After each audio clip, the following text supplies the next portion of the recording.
Motor custom yang akan gue review ini nggak enak buat harian. Dan buat Raihan Ali, thanks banget udah post komen di salah satu video gue. Ini video motor yang lu request.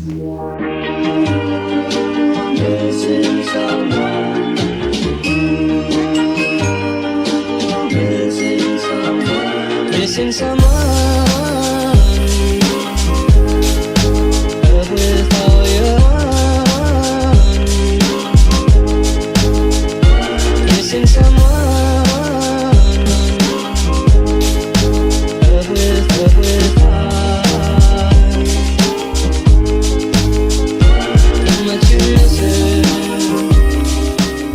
Kenapa gue bilang motor ini nggak enak dipakai harian? Jadi ceritanya motor ini memang gue bikin bukan untuk gue pakai sehari-hari. Bisa dibilang lebih mengutamakan tampilan daripada kenyamanan. Motor ini sebenarnya udah jadi setahun yang lalu. Jadi ini project lama sebenarnya. Dan ini project pribadi gue. Maklum aja kalau misalnya kondisinya memang tidak seperti motor yang baru jadi. Agak-agak kotor, karatan, karena emang setelah jadi kebanyakan gua terlantarkan dibanding gua rawatnya.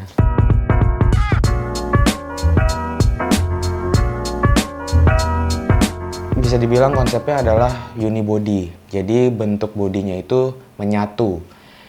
Dalam project gua ini, seperti yang teman-teman bisa lihat, bagian tangki atau bagian cover tangkinya itu menyatu dengan bagian jok. Kenapa juga gue bilang cover tangki? Karena bagian tangki sesungguhnya itu ada di bagian dalam cover tersebut.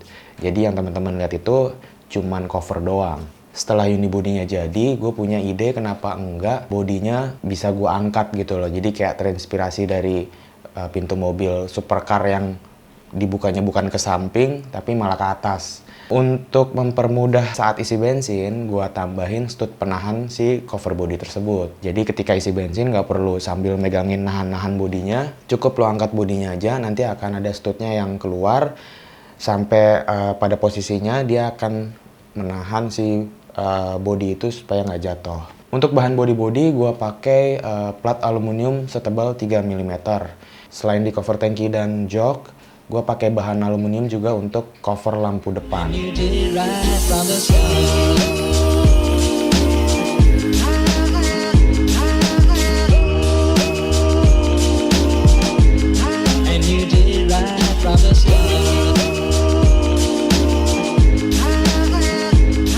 Untuk bagian kaki-kaki, bagian pelek depan gue pakai ring 17 ukuran 250. Dan yang belakang sama ring 17 juga ukuran 3 inch. Yang depan bannya gue pakai ban lokal FDR ukurannya 90/80. Sedangkan yang belakang gue pakai merek Zeneos ukurannya 130/70. Lalu untuk fork depan gue pasangin copotan dari Honda Tiger. Dan untuk swing arm belakang itu sebenarnya punya bawaan Honda GL100 bentuknya bulat. Cuman gue tambahin model tralis-tralis besi gitu tujuannya untuk memperkuat si arm itu sendiri. Lalu untuk suspensi belakang, aslinya Honda S90 itu kan dual shock. Ini gue ganti jadi monoshock. Untuk shock breaker belakangnya sendiri gue pakai punya Honda CS1. Tadinya ada beberapa pilihan kayak Scorpio, CS1 dan Yamaha Jupiter NX. Nah, cuman setelah gue ukur, yang paling cocok itu adalah punya Honda CS1.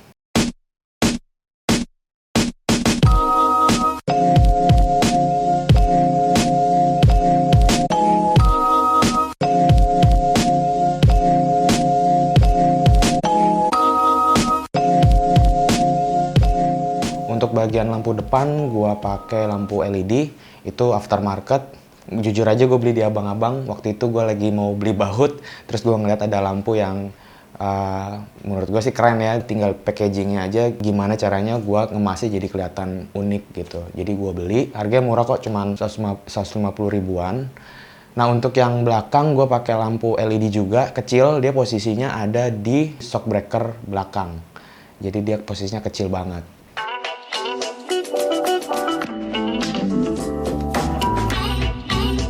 Gue pakai Honda Absolute Revo. Jadi waktu gue beli sasisnya tadi, barang-barang yang udah lumayan lengkap. Pas gue mau pasangin, gue nggak ada mesin. Nah kebetulan di rumah ada mesin Honda Absolute Revo, motor bebek. Jadi gue kepikiran untuk engine swap. Jadi mesin Honda Revo itu gue pindahin ke S90. Untuk bagian engine mountingnya sebenarnya nggak sama. Jadi gue harus bikin dudukan baut yang baru menyesuaikan dengan baut mounting yang ada di mesin. Lalu untuk posisinya, mesinnya itu gue lebih pepetin lagi ke ban depan. Tujuannya supaya hasil akhirnya nanti bagian mesin, sasis, dan roda depan itu kelihatan lebih padat.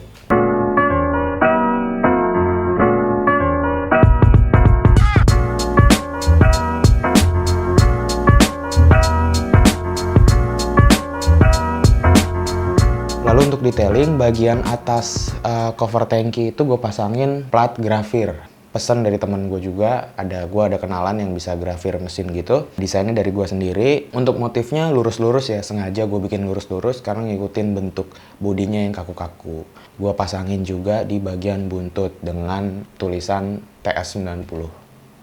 Seperti yang teman-teman lihat, bodi S90 ini nggak gue cat, artinya raw material gitu loh. Pengerjaan motor custom dengan konsep raw material itu susah karena biasanya kan kalau plat besi biasa kan setelah jadi besinya bisa didempul lalu dicat. Nah kalau raw itu bakal kelihatan cara kerjanya gimana.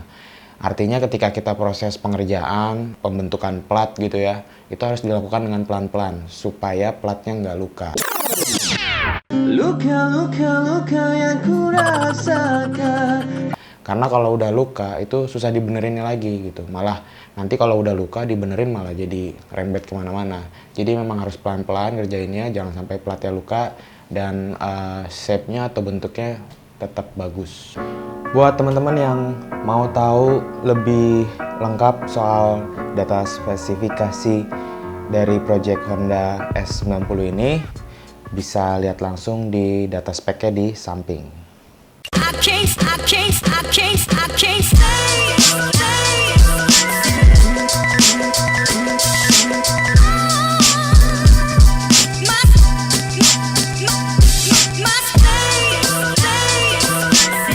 Langsung kita jalan.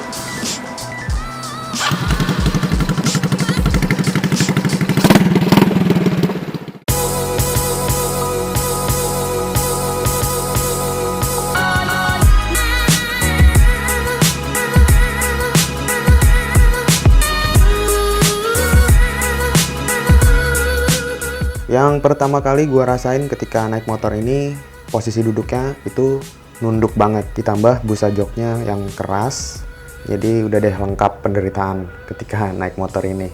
Tapi untungnya shock breaker belakang berfungsi dengan optimal, jadi ketika ada jalanan rusak atau bumpy, gue masih bisa ngerasain sedikit kenyamanan di motor ini. Yang bikin gue kaget yaitu kestabilan yang ada di motor ini. Sebab gue aja yang bikin nggak nyangka kalau motornya bakal tetap stabil. Terbukti ketika gue coba lepas tangan, motornya itu masih tetap jalan lurus.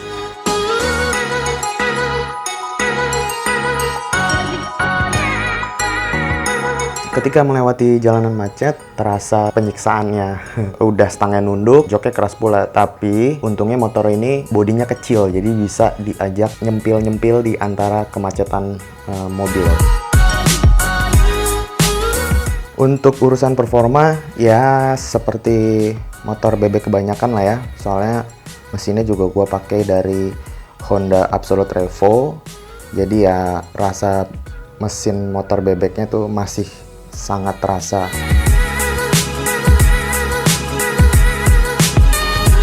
Terima kasih buat teman-teman yang udah pada nonton dari awal sampai akhir. Semoga video gua ini bermanfaat. Jangan lupa subscribe, komen juga di bawah. Sampai jumpa di episode selanjutnya. Ciao.